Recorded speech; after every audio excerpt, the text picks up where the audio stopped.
तो कल हम सुकरात को पढ़ रहे थे, सोक्रेटिस। कल हमने काफ़ी कुछ देखा था उनके बारे में। आज हम देखेंगे मेथड ऑफ सोक्रेटिस। ठीक है, तो मेथड्स के अंदर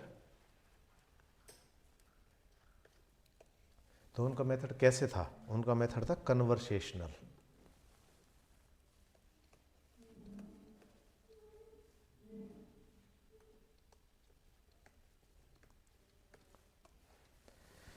तो उनके सब्जेक्ट्स क्या होते थे? उनके सब्जेक्ट्स होते थे nature of justice, virtue, temperance, knowledge, holiness, God. ये सारे उनके सब्जेक्ट होते थे। तो यहाँ एक वर्ड आया टेम्परेंस। तो ये इसका मतलब क्या है? The practice of controlling your action and thoughts. Controlling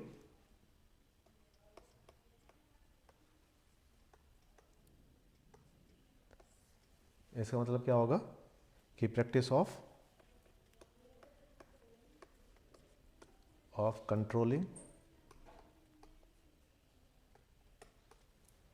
your action and thoughts. और इसके साथ साथ क्या हो जाएगा? एक्शन और थॉट्स आपके कंट्रोल होंगे तो उससे क्या कंट्रोल होगा? आपका बिहेवियर भी। ठीक है, और ये कैसा होना चाहिए?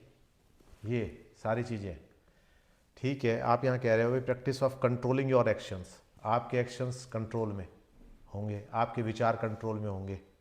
ठीक है, और बिहेवियर कंट्रोल में होगा, मतलब उन्हीं से बिहेव बनेगा। तो किसकी बात कर रहे हैं ये? आपका एक्शन क्या हो सकता है? मैं चोरी करूं, this can be an action. ठीक है, थॉट कैसे हो सकते हैं? हराम का माल खाने का। और बिहेवियर कैसा होगा? रात में जगना, दिन में सोना, सबसे मीठी मीठी बातें करना, जानकारी लेना, कहाँ माल छुपा रखा है, कौन रईस है, ये सब कुछ। तो दिस इज नॉट टेम्परेंस। तो किस चीज़ की बात कर रहे हैं? ये कैसा होना चाहिए? ये होना चाहिए in a way that is always reasonable. Way that is always reasonable. चोरी करना रीजनेबल है? नहीं है। झूठ बोलना रीजनेबल है? नहीं है। तो टेम्परेंस किस चीज की बात कर रहा है? Controlling your action and thoughts, behaviour etcetera. किस चीज के लिए? For good, for good reasons. ठीक है, और उसके अंदर क्या आएगा? That is a stage of improvement. आप बार बार इम्प्रूव करेंगे अपने आप को। ठीक है, तो इसी तरह से ये सारी चीज़ें थी। तो अब ये क्या कह रहे थे कि एक इन्होंने, सुकरात ने बहुत बड़ी बात की। इन्होंने कहा those who claim to know really do not know. ये ऐसे पे भी आ सकता है आपका इसमें, those who claims to know really do not know. क्या मतलब है इसका? दावा करते हैं ना कि हम सब कुछ जानते हैं, वो जानते हैं। क्यों नहीं जानते? यदि आज के संदर्भ में भी ये बात कहते हैं तो ये हमारा दावा गलत है कि मैं सब कुछ जानता हूं या मैं जानता हूं। Because they are so many mystery in this world. आज तक जो हम जान पाए हैं वो हार्डली 6 से 7% जान पाए इस पूरे वर्ल्ड के बारे में, नेचर के बारे में, साइंस के बारे में। इतने रहस्य अभी तक भी हैं, मतलब अनसॉल्व मिस्ट्रीज है करीब करीब 94%। तो 94% तो हम कैसे दावा कर सकते हैं हम सब कुछ जान सकते हैं? और एक आदमी जानेगा तो ज़्यादा ज़्यादा अपने फील्ड की जान लेगा, वो भी पूरी तरह से नहीं जान पाएगा। उसके अंदर भी देयर इज़ गुंजाइश कि उसके अंदर कुछ चीज़ें नई आपने खोजनी है, कुछ नई चीज़ें जाननी है। तो आप कुछ नहीं कह सकते। तो जो इस चीज़ का दावा भर रहे हैं कि those who claim to know really don't know, वो नहीं जानते। और सुकरात के सबसे बड़ी लाइन क्या है? सुकरात कहते हैं कि मैं एक बात जानता हूं कि मैं कुछ नहीं जानता, और यदि मैं कुछ नहीं जानता इसलिए मैं उन सब लोगों से बुद्धिमान हूं जो ये क्लेम करते हैं। क्या क्लेम करते हैं? कि हम सब कुछ जानते हैं। समझ में आ गया क्या कह रहे हैं ये? समझ में आया? सुकरात कहते हैं कि मैं औरों से बुद्धिमान क्यों हूं? औरों से बुद्धिमान इसलिए नहीं हूं कि मैं जानता हूं सब चीज़। मैं औरों से अधिक बुद्धिमान इसलिए हूं कि मुझे ये पता है कि मुझे कुछ नहीं आता, मैं कुछ नहीं जानता। और तो फिर लोगों से बुद्धिमान कैसे हो गए? वो लोगों से बुद्धिमान इसलिए हो गए कि लोग ये भ्रम पाले हुए हैं कि हमें सब कुछ आता है, we know each and everything. तो ये जो भ्रम पाले हुए एक आदमी है, वो उसको क्या कह रहे हैं सुकरात? ही इज मूर्ख, उससे तो ज़्यादा इंटेलिजेंट हूँ मैं। कम से कम मुझे ये तो पता है कि मुझे कुछ नहीं आता, आई डोंट नो एनीथिंग। और यही सुकरात की सबसे बड़ी देन थी इसको। और यही क्या है, ये आपको लीड करेगी। जब आप ये मानते हैं कि मुझे सब कुछ आता है तो आप जानने की कोशिश करोगे? नहीं करोगे। और दूसरा वो क्या कह रहे थे कि चीज़ों को खोजो, कल भी हमने इस पे बात की थी। इंस्टेड ऑफ नॉलेज, सीधे सीधे किसी के बारे में जानकारी लो, सीखने की बजाय आपको क्या करना है? जानना है, खोजना है। क्योंकि सीखना तो आपका लिमिटेड नॉलेज है, लेकिन खोजने में यू कैन गो इन्फिनिट, आप कहीं तक भी जा सकते हो। तो यहाँ अब इनका जो मेथड था उसको वैसे क्या कहते हैं? Dialectic method. डायलेक्टिक मेथड क्या हो गया? तो ये है, it is an art of argument by skilful question and answer. बेहुदे क्वेश्चन नहीं, स्किलफुल क्वेश्चन एंड आंसर्स। ठीक है, कि एक रीजनेबल क्वेश्चन आपने किया। और यही सुकरात एक और बात कहते हैं, वो कहते हैं कि if you understand the question, यदि आपने क्वेश्चन को अच्छे समझ लिया तो you have half done with it. Half done with it मतलब आधा आंसर आपको पता लग गया। यदि आपने सवाल को और समस्या को नहीं समझा तो उसके बाद तो कुछ भी नहीं है आपके पास। यदि सवाल को अच्छे समझ लिया तो आधा आंसर आपको मिल गया, ये समझो, आधे की आपने खोज करनी है। तो इनका जो मेथड कैसा था? वो था कि पहले एक हाइपोथेसिस, जैसे आज की साइंस करती है, फिर थीसिस और फिर सिंथेसिस। हाइपोथेसिस क्या होती है? मैंने कल्पना की, मुझे कुछ लगा, कुछ संभावना दिखाई दी, उसके आधार पे मैंने कल्पना की। जैसे मैंने अपनी दूरबीन से देख रहा था मैं, तो मुझे नज़र आया कि यहाँ पर एक तारा और है। तो मैंने ये एक हाइपोथेसिस की, यहाँ संभावना है एक तारा और हो सकता है। मैंने उसके लिए खोज आरंभ की। मैंने एक निष्कर्ष निकाला कि ये चीज़ है, इस वजह से ये तारा है। लेकिन कोई मेरे उसको काउंटर भी कर सकता है। उन्होंने काउंटर कर दिया कि तारा इसलिए नहीं है, आप जो बातें कह रहे हो इसलिए गलत है। तो एक हाइपोथेसिस थी, एक थीसिस थी। तो उन दोनों को जब रखा गया तो उनमें से कुछ चीज़ें निगेट हो गई, गलत चीज़ें उनमें से दूर हो गई, और क्या बच गई? जो सही चीज़ें थी दोनों के निष्कर्ष की। अब वो सही चीज़ें, that is not even absolute truth, वो भी एब्सोल्यूट ट्रूथ नहीं है। फिर दोबारा ये प्रोसेस चलेगा, और ये प्रोसेस चलते चलते क्या हो जाएगा कि हम एक ऐसे नतीजे पहुँचेंगे कि जो ज़्यादा सही होगा, ज़्यादा अपीलेबल होगा। आप समझ गए कि वेरिफिकेशन हो रही है। आपने एक statement the, I am not satisfied with your statement, I am giving reasons against that. मैंने रीजंस दिए, दोनों कोरिलेट किया गया, दोनों में से निकल के आया कि ये चीज़ गलत थी और ये चीज़ सही है, एक निकली। फिर वो क्या बन गई? वो फिर आपकी थीसिस बन गई, फिर एंटीथीसिस उसके अगेंस्ट फिर आ गई, और उससे फिर सिंथेसिस बन गया। ऐसे करके चलते चलते ये क्या होता है, इस तरह से कोई चीज़ इवॉल्व होती है।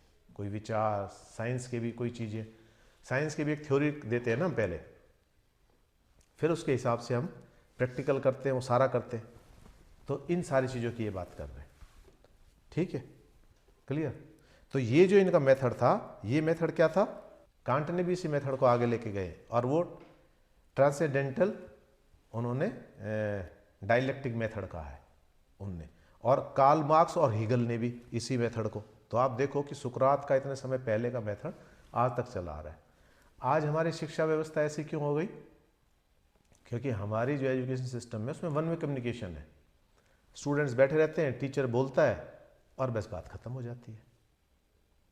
स्टूडेंट्स एनवायरनमेंट कैसा होना चाहिए? इंटरेक्टिव एनवायरनमेंट होना चाहिए, वहाँ से भी कुछ आए तभी तो कुछ निकलेगा, अदरवाइज निकलेगा ही नहीं। वो तो वन वे यदि कम्युनिकेशन हो गया तो बात खत्म हो जाएगी। सुकरात क्या करता है डायलेक्टिक मेथड में? क्या है?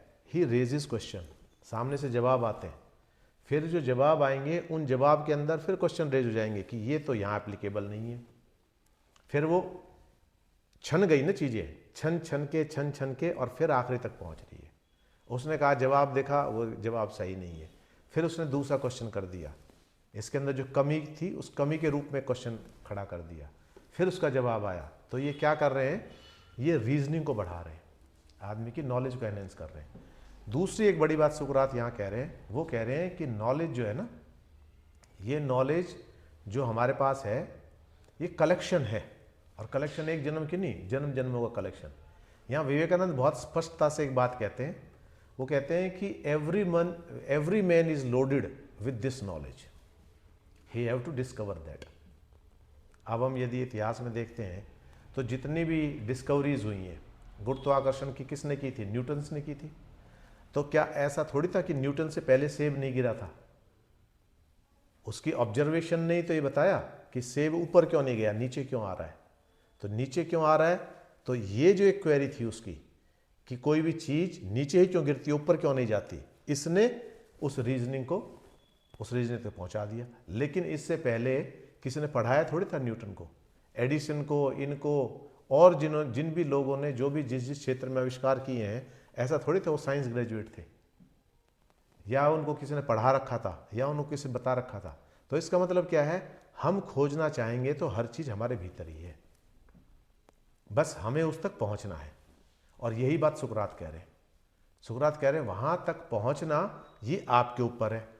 आप कितने लॉजिक लगाते हो, कितने रीजनिंग लगाते हो, how much pure you are, किस तरह से आप सोचते हो, तो आप उन सारी चीजों तक पहुंच सकते हो। अब इसका एक उदाहरण ले लेते हैं, ये कि एक किसी ने बात कही कि is wealth good, is wealth good, तो रीजन क्या आएंगे?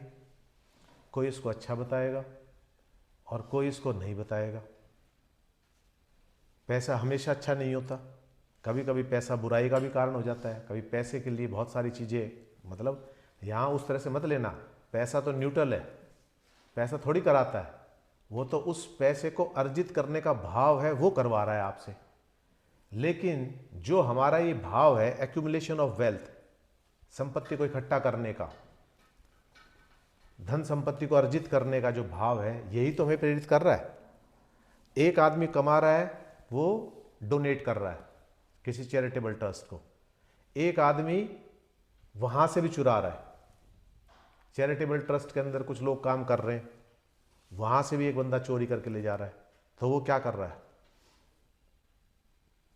तो वो प्रेरणा के ऊपर है कि किस तरह से वो प्रेरित है। तो इसका मतलब यह है, is wealth good? Not always, हमेशा नहीं।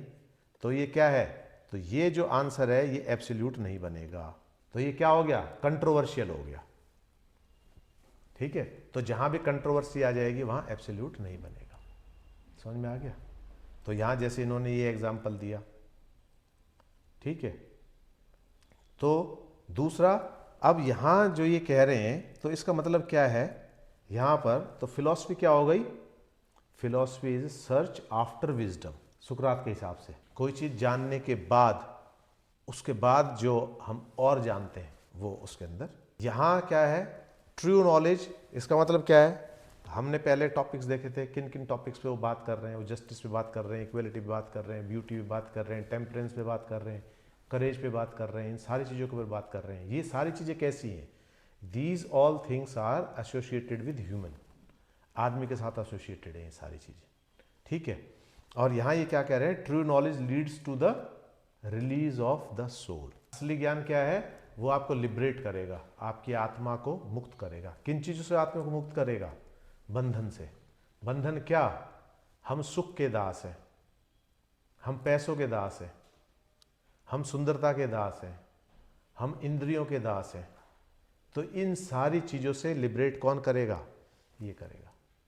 तो ये लिबरेशन किसकी होगी? सोल की लिबरेशन होगी। आदमी दो स्तर के ऊपर आदमी जीता है, भौतिक उसके अंदर जीता है, ठीक है, और दूसरा कौन सा हो गया? स्पिरिचुअल।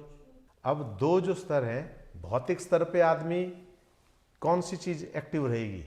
उसकी सेंसेस। सेंसेस का गुलाम है ना वो भौतिक स्तर पर। मतलब भौतिकता का आनंद कौन लेगा? बहुत गर्मी पड़ रही है, एसी चल रहा है, तो एसी आपको फील हो रहा है ना, तो फीलिंग कौन ले रहा है? Body is feeling. कोई भी अच्छी चीज है, उसका स्वाद कौन ले रहा है? जीवा ले रही है। अच्छी खुशबू है, इसका स्वाद कौन ले रहा है? नाक ले रहा है। अच्छी चीजें हैं, उनको देखने का सुख कौन ले रहा है? सुंदरता को देखने का आंखें ले रही है। सुंदर गाने सुनने का सुख कौन ले रहा है? कान ले रहा है। लेकिन बनाया इसको दोनों तरह से, कि वही एक नाक है that is capable for smelling good and bad smell also. ठीक है, वही आंखें हैं वो अच्छा भी देखेंगी बुरा भी देखेंगी, कान अच्छा भी सुनेंगे बुरा भी सुनेंगे, जीवा है वो अच्छा भी खाएगी और बुरा भी खाएगी। और ऐसे ही फील है, आपके लिए जो अच्छी है वो फील भी आएगी और बुरी है वो फील भी आएगी। तो बॉडी तो दोनों तरह की फील करेगी ना, गर्म को भी महसूस करेगी और ठंडे को भी महसूस करेगी। तो the man who is living किस पे, on senses, at the level of senses, तो वो क्या हो जाएगा, वो मटेरियल तक सीमित है। उसको सारे सुख किस में नजर आ रहे हैं, मटेरियल वर्ल्ड में। और जो एक स्पिरिचुअल वर्ल्ड है, स्पिरिचुअल मैन है, वो क्या करेगा, वो इनसे दूर रहेगा, वो सेंसेस के कंट्रोल में वो नहीं चलेगा। He will control his senses, इनके अधीन नहीं रहेगा वो। क्यों कह रहे हैं कि जो नॉलेज है वो नॉलेज क्या कर रही है, ट्रू नॉलेज, असली नॉलेज है, that is releasing you from the bondage of senses. आपको वहां से आजाद करा रही है इंद्रियों के सुख से। और हर आदमी पैसा किस लिए चाहिए, इंद्रिय सुख के लिए। अच्छा खाना, अच्छा पहनना, सुख सुविधाएं, एसी वगैरह, ये सारी चीजें ये किसके लिए है, ये टू सेटिस्फाई द सेंसेस। एक और जो मेथड है वो है म्यूक मेथड। मिडवाइफ कौन होती हैं, जिनको आप हिंदी में कहते हैं दाई, जो बच्चा जब जन्म लेता है तो उसमें हेल्प करती है। क्योंकि पहले ज़माने के अंदर क्या होता था कि हर कोई हॉस्पिटल नहीं पहुंचता था, गांव में जन्म लेते थे, हॉस्पिटल तो बहुत रेयर होते थे। तो उस समय कौन होती थी, कुछ औरतें ऐसी होती थी जिनको इस चीज़ की ट्रेनिंग होती थी कि बच्चे के जन्म के समय क्या क्या करना चाहिए, उसकी जो कॉर्ड होती है उस कॉर्ड को कैसे काटेंगे, बच्चा जुड़ा हुआ रहता है ना माँ के साथ, उस कॉर्ड से उस कॉर्ड को काटना, किस तरह से उसको हाथों में लेना है, उसके बाद क्या करना है, वो सारी चीज़ें उनको पता होती है। तो यहाँ तो क्या कर रही हैं, एक बच्चा जब पैदा हो रहा है तो वो शी इज़ हेल्पिंग, वो हेल्प कर रही है उस बच्चे को बाहर आने में, और इस जगत के साथ एक तालमेल फिर उसका होता है उस बच्चे का। तो यहाँ ये कौन सा मेथड है, दिस मेथड, ये भी क्या है, ये आपकी नॉलेज को बाहर लाने का, टू एक्सट्रैक्ट योर नॉलेज, ये दूसरा मेथड उनका ये भी कहा गया है। ठीक है, तो फिर यहाँ ये कह रहे हैं कि वर्च्यू इज नॉलेज, दूसरा जो इनका बहुत बड़ा एक ये है, आपके सारे गुण हैं ये वर्च्यू के अंदर आएंगे। करेज है, होलीनेस है, ठीक है, ऑनेस्टी है, ट्रूथफुलनेस है, ठीक है, इमोशंस हैं, ये सारी चीज़ें, टेम्परेंस है, जस्टिस है, इक्वलिटी है, ये सब किस में आएंगे, वर्च्यू में। तो यहाँ एक बात और कह रहे हैं, वो ये कह रहे हैं कि वर्च्यू इज़ वन। अब आप कहोगे कि मैंने इतने सारे नाम ले दिए, तो ये तो ऐसा नहीं है। जैसे बॉडी की जो हेल्थ है हम अलग अलग करते हैं कि मेरी उंगली भी स्वस्थ है, यदि कोई पूछे क्या हाल चाल है तो फिर आप बताना शुरू करते हो कि भाई साहब 208 हड्डियाँ भी बिल्कुल सही हैं, कान भी सही हैं, नाक भी सही है। तो आप क्या कहते हो कि बिल्कुल बढ़िया, स्वस्थ हो। तो स्वस्थ होने का मतलब क्या है कि every attribute as a whole is working properly, आपको कोई दिक्कत नहीं है शरीर के अंदर, आप स्वस्थ हैं, मानसिक शारीरिक रूप से स्वस्थ है। इसलिए तो कहते हैं भाई साहब बहुत अच्छा हूँ। तो बहुत अच्छा हूँ का मतलब क्या है कि दोनों तरह से आपके शरीर में कोई किसी तरह का विकार नहीं है। तो यहाँ ये कह रहे हैं वर्च्यू इज़ वन। तो वर्च्यू क्या है, वो एक ही है, and it is a combination of all. जैसे हमने कहा था ना कि हाथ पैर ये सब मिला के सेहत में क्या होगा, आपके हाथ में दर्द हो रहा है और सामने किसी ने पूछा कि भाई साहब क्या हाल है, तो आप क्या कहोगे, हाल तो ठीक नहीं है। क्योंकि एक अंग यदि पीड़ित है तो भी आप पूरे शरीर को, बाकी शरीर तो सही है तो आप कह सकते हो बस हाथ में दिक्कत है, बाकी शरीर सही है, पर आप कहते नहीं हो, क्योंकि वो तकलीफ पूरे शरीर को होती है। उसका जो पेन है वो आप रियलाइज़ करते हो, वो आपको डिस्टर्ब करता है और चीज़ों को, फंक्शनिंग को। आपके दांत में दर्द हो गया, फिर यदि हम कहें दांत में तो दर्द था, यदि मैं बच्चों को कहूँ कि दांत में दर्द था, आप पढ़े क्यों नहीं, आप पढ़ सकते थे, दांत में तो दर्द था, लेकिन वो दांत का जो दर्द है that is disturbing all the body. तो ये क्या कह रहे हैं कि यहां ये वर्च्यूज क्या है, ये है हेल्थ ऑफ सोल, आत्मा की हेल्थ है। और ये कैसे बनेगी आत्मा की हेल्थ, ये बनेगी उन सारी चीजों को मिलाकर। अब एक बात और कह रहे हैं यहां, ये कह रहे हैं कि जब इससे पहले सोफिस्ट थे जो, वो क्या करते, वो इस वर्च्यू की जब बात कर रहे थे तो मॉरलिटी के रूप में कर रहे थे, और इनके हिसाब से मॉरलिटी कैसी थी, इंडिविजुअल। अब इंडिविजुअल होगी तो बदल जाएगी वो हर एक आदमी के पर्सपेक्टिव में। जैसे ए कोई आदमी है तो वो बी के नज़रिए से कुछ और होगा, सी के नज़रिए से कुछ और होगा, डी के नज़रिए से कुछ और होगा।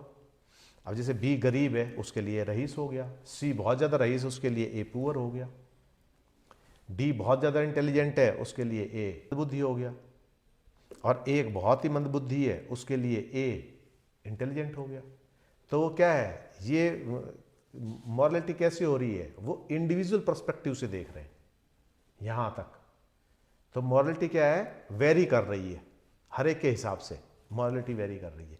लेकिन यहाँ इन्होंने क्या क्या दिया कि जो मॉरलिटी है ये कैसी है, ये कल हमने बात की थी यूनिवर्सल। और यूनिवर्सल क्या कह दिया, यूनिवर्सल का मतलब है it is same for all. Universal का मतलब क्या हो जाएगा, सेम फॉर ऑल, कि ये बदलेगी नहीं ये। और सेम फॉर ऑल कैसे हो जाएगी, लेट्स टेक एन एग्जांपल। कविता को सच पसंद है या झूठ, सभी को सच पसंद है, तो ये क्या हो गया, इट इज ए यूनिवर्सल। तो कितना ही झूठा आदमी हो, वो खुद कितनी झूठ बोलता हो, लेकिन वो ये कहेगा कि मुझे झूठ ही सुनना पसंद है या झूठ बोलना पसंद है। झूठ बोलना पसंद हो सकता है, लेकिन कोई और उससे झूठ बोले तो ये उसको पसंद नहीं आएगा, ये पक्की बात है। तो ये क्या हो गया, सच बोलना क्या हो गया, ये वर्च्यू हो गया। और क्यों, क्योंकि ये यूनिवर्सल है, हर कोई सच जानना चाहते हैं। हमारी जिज्ञासा क्या होती है, सच जानने की। हम हर चीज़ को, एक आदमी से पूछा भैया ये कैसे हुआ, तो वो पूछेगा भाई साहब सच सुनाओ या झूठ सुनाओ, तो आप क्या कहेंगे, झूठ सुनाओ। कहीं आप जाते हैं तो यदि सामने वाला कहता है भाई साहब सच बताऊं या झूठ बताऊं, तो आप कौन सा चुनोगे, झूठ, सच चुनोगे। क्यों, क्योंकि वही वर्च्यू है। तो इसलिए कह रहे हैं वर्च्यू इज नॉलेज। आपकी जो नॉलेज है वो किसके थ्रू आ रही है, इनके थ्रू आ रही है, क्योंकि वर्च्यू के अंदर सारी चीज़ें आ जाती है। अनबायस होना भी आ जाता है, सच्चाई भी आ जाती है, करेज भी आ जाता है, मॉरलिटी भी आ जाती है, सारी चीज़ इसके अंदर आ गई। तो ये क्या है, असली ज्ञान आप कैसे प्राप्त करोगे, झूठ बोलकर, झूठ सुन के, या सच बोल के और सच जानकर, सच बोल के सच जानकर। और ये सच बोलना और सच जानना क्या है, दीज आर द वर्च्यू। तो असली नॉलेज आपको कहाँ से मिलेगी, वो वर्च्यू। एक आदमी बायस्ड है, एक आदमी इमोरल है, एक आदमी दब्बू किस्म का है, तो क्या वो सही बात बताएगा, कोई डर की वजह से, कोई अपने लालच की वजह से, तो सब क्या है, गलत चीज़ें बता रहे हैं। तो आपके पास क्या अल्टीमेट क्या पहुंच रहा है, गलत नॉलेज पहुंच रही है। सही नॉलेज कहाँ से मिलेगी, इन्हीं से मिलेगी। तो इसीलिए क्या कह दिया यहाँ, वर्च्यू इज नॉलेज। तो विजडम, टेम्परेंस, करेज, ये सारी चीज़। और अल्टीमेट क्या है, इन सब का पर्पज़ क्या है, इन सब का purpose is to know thy self, अपने आप को जानना हम क्या है, ये इंक्वायरी करना। ये तो समझ में आ गया क्या बात हमने निकाली, कि virtue is one, virtue is universal, virtue is knowledge, और दूसरा क्या था, इंडिविजुअल। दूसरा हमारा क्या था, हम एक तो ये कह रहे थे और एक पर्टिकुलर कह रहे थे। तो पर्टिकुलर यहाँ क्यों नहीं है, पर्टिकुलर इसलिए नहीं है कि हर आदमी की अलग अलग पसंद है, तो इसलिए वर्च्यू पर्टिकुलर नहीं हो सकता। और इनकी मॉरलिटी को गलत क्यों बताया है, इसलिए बताया है कि दैट इज पर्टिकुलर, वो पर्टिकुलर है, ठीक है। पर्टिकुलर को देख के आप आभास नहीं कर सकते। एक बाज है, बहुत बड़ा है, आपने पर्टिकुलर देखा, तो पर्टिकुलर को देख के आप अंदाजा लगा सकते हो कि सारी चिड़िया कैसी होंगी, बड़ी होंगी, इतनी बड़ी होंगी, कह सकते हो, नहीं कह सकते। यदि आप कहोगे तो गलत हो जाएगा। तो bird as a universal, bird जो है, पक्षी जो है, पक्षी को आप इंडिविजुअल रूप में देख रहे हैं। इंडिविजुअल को देखकर आप अंदाजा नहीं लगा पाएंगे पक्षी कैसा है, क्योंकि एक पक्षी छोटा सा है बिल्कुल, एक पक्षी इतना बड़ा है, बाज जितना, एक बीच के साइज का है, तो आप कह सकते हो। लेकिन आप उन सब के अंदर कोई कॉमन चीज है, उसको देखकर आप कहोगे कि ये पक्षी है, वो उड़ता होगा, वो 2 पैरों पे चलता होगा, वो अंडे देता होगा, ये सारी चीज़ें उनमें कॉमन है। लेकिन इंडिविजुअल को देख के आप नहीं कह सकते, क्योंकि इंडिविजुअल बैट है वो उल्टा लटक रहा है, चिड़िया है वो कहीं और घोंसला बना रही है, बाज है वो कहीं और बना रहा है, उसकी उड़ने की क्षमता बहुत ज़्यादा है, मोर है उसकी उड़ने की क्षमता बहुत कम है, तीतर है वो नहीं उड़ सकता। तो इसलिए पर्टिकुलर के ऊपर आप कभी भी किस चीज़ को यूनिवर्सल फैक्ट नहीं बना सकते। यूनिवर्सल और पर्टिकुलर्स के अंदर जो कॉमन निकलेगा उसी पे बनेगा, ठीक है। तो इसलिए वर्च्यू पर्टिकुलर की बात करेंगे तो किसी को कुछ पसंद है, किसी को कुछ पसंद है। वो कहता है करेज तो होना ही नहीं चाहिए, करेज की वजह से तो सारा कुछ हो रहा है, सबके अपने अपने विचार है। तो इसलिए क्या कह दिया इन्होंने कि virtue is knowledge, virtue is one, it is the health of soul, it is universal and it is same for all and it is the thing through which we can know thy self. ठीक है, तो ये सुकरात ने ये कहा है। तो यहां तक कोई क्वेश्चन? अब इन्होंने एक बात और कही है लास्ट मैं आपको बता देता हूं कि ये आर्ट की बात कर रहे हैं, स्किल जो है तो ये क्या कह रहे हैं कि आर्ट जो है, art is always the opposites. अब आप कहोगे ये कैसे? अब इसका एक उदाहरण देखते हैं कि जो कला है वो 2 चीजों का मेल है, अपोजिट्स का मेल है। वो अपोजिट्स का मेल कैसे है? यदि आप किसी एक व्यक्ति को जिम्मेवारी देते हो खजाने की रक्षा करने की, तो जो व्यक्ति खजाने की रक्षा कर रहा है उसको यह भी तो पता है कि चोरी कैसे हो सकती है, नहीं पता? उसको यही पता है कहाँ कहाँ संभावना है, किस तरह से चोरी हो सकती है, उसको बल्कि ज़्यादा अच्छे से पता है। गार्डों की ड्यूटी कब बदलती है, गश्त करने वहाँ जाते हैं तो वो बहुत अच्छे से चोरी कर सकता है। तो आप समझ गए? तो ये क्या कह रहे हैं कि art is always the opposites. बहुत बड़ी बात कह रहे हैं। जो आदमी अच्छी पेंटिंग बनाना जानता है तो उसको कम से कम ये तो पता है बुरी क्या होती है। जो अच्छी बना रहा है तो उसको ये तो पता ही है बुरी क्या होती है। जो बहुत अच्छा टीचर है उसको ये तो पता है कि गलत क्या पढ़ाना होता है और सही क्या पढ़ाना होता है। जो बहुत सही पढ़ा रहा है उसको पता है कि गलत क्या है। समझ गए? तो दूसरी इन्होंने इंपॉर्टेंट बात ये कही है। तो वो अपोजिट काम भी कर सकता है, अपोजिट काम भी उतना ही अच्छे से कर लेगा। एक जो आदमी रक्षा कर रहा है वो यदि चोरी करने की सोचे तो वो चोरी करने में आम चोर से ज्यादा अच्छा चोर साबित हो। कोटेशंस हैं वो हम देख लेते हैं एक बार को, और फिर उनके ऊपर कोई डाउट हो तो फिर उस पर बात कर लेंगे। तो ये कह रहे हैं कि जिंदगी की खुशी ज़्यादा से ज़्यादा कीमती चीज़ों को पाने में नहीं है बल्कि जो खुद के पास है उसका आनंद लेने में। Whatever you are having with you उसका आनंद लो। पाने में तो जब मिलेगी तब मिलेगी, आज जो चीज़ हाथ में है उसका मज़ा क्यों ख़राब कर रहे हो। तो दूसरा जो कल हमने बात की थी, कुछ भी इतनी अच्छी तरह से सीखा नहीं जाता जितना अच्छी तरह से उसको खोजा जाता है। कल हम इस पे बात कर चुके हैं।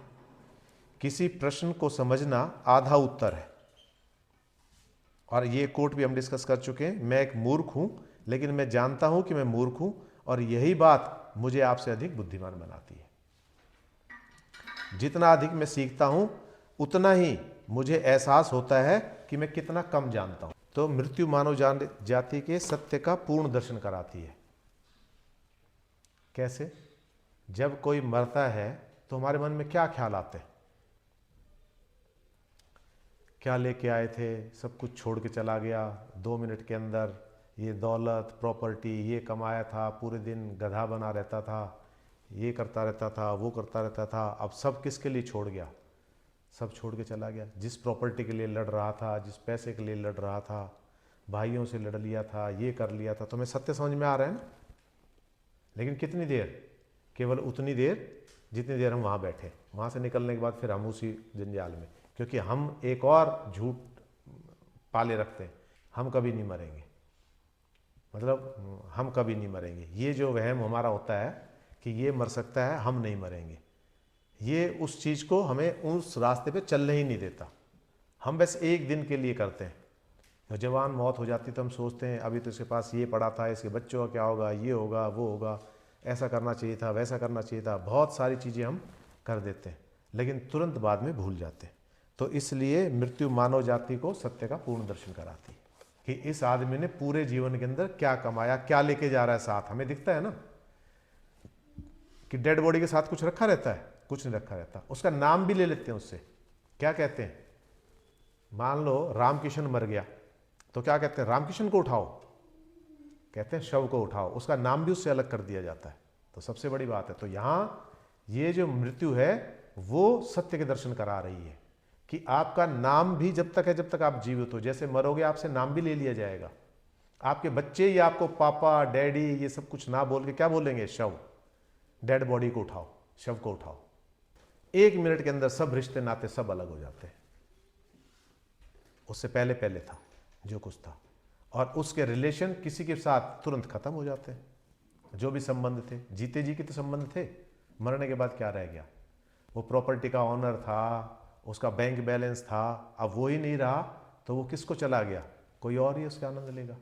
तो ये जो सत्य है ये हमें कब बोध होता है, जब हम किसी को मरते हुए देखते हैं। लेकिन हम यही मानते हैं कि हम नहीं मरेंगे, और ठीक। तो कहते हैं गिरना असफलता नहीं है, असफलता तब आती है जब आप वहीं रह जाते हैं जहां आप गिरे। यदि आपके अंदर उठ के चलने की हिम्मत है तो फिर असफलता मानी ही नहीं जाएगी, because that is a continuous process. आप गिर गए, आपने दोबारा प्रयास करने शुरू कर दिया, तो आप वो लगातार उसी में ये। तो ऐसे बहुत सारे इनके अंदर, एक और लास्ट करते हैं, इन्होंने तो बहुत कुछ कहा है। मैं खुद को शांति प्रिय योद्धा कहता हूं क्योंकि हम जो लड़ाई लड़ते हैं वह अंदर की होती है। अंग्रेजी की एक बहुत अच्छी कहावत है, if a man is at peace from inside he is peace in peace with the world. जब एक कोई भी आदमी जब अंदर से शांत होता है तो उसके बाहर के जगत में भी शांति दिखाई देती है। और जब कोई व्यक्ति अंदर से अशांत होता है तो बाहर कितनी भी शांति हो, बाहर का जगत उसको अशांत ही दिखाई देगा।